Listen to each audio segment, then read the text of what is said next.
అందరికీ నమస్కారం అండి. నా పేరు డాక్టర్ సురేంద్ర బాబు, కిడ్నీ స్పెషలిస్ట్ని.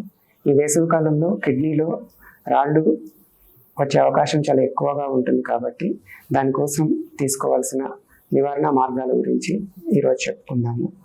జనరల్గా కిడ్నీలో రాళ్ళు ఏర్పడే అవకాశాన్ని తగ్గించుకోవాలంటే మనం రోజు తీసుకునే వాటర్ క్వాంటిటీ కనీసం 3 లీటర్ల కంటే ఎక్కువగా ఉండాలి.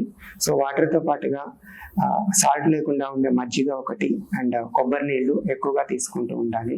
కూల్ డ్రింక్స్ అనే వాటికి దూరంగా ఉండాలి. సాల్ట్ అనేది చాలా తక్కువగా తీసుకోవాలి, అంటే లెస్ దాన్ 3 grams అట్లా తీసుకుంటూ ఉండాలి. వీటితో పాటుగా ఆక్సలేట్ రిచ్ డైట్స్ అంటాము.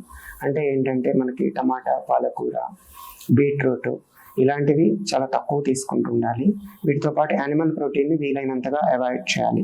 అంటే చికెన్, మటన్, ఫిష్ వీటిలో ఏంటంటే కొద్దిగా యూరిక్ యాసిడ్ ఉంటుంది. యానిమల్ ప్రోటీన్ వల్ల కొద్దిగా స్టోన్స్ ఫామ్ అయ్యే అవకాశం ఎక్కువ ఉంటుంది. ఈ జాగ్రత్తలు తీసుకుంటూ ఉంటే మనకి కిడ్నీలో రాళ్ళు ఏర్పడే అవకాశం చాలా తక్కువగా ఉంటుంది.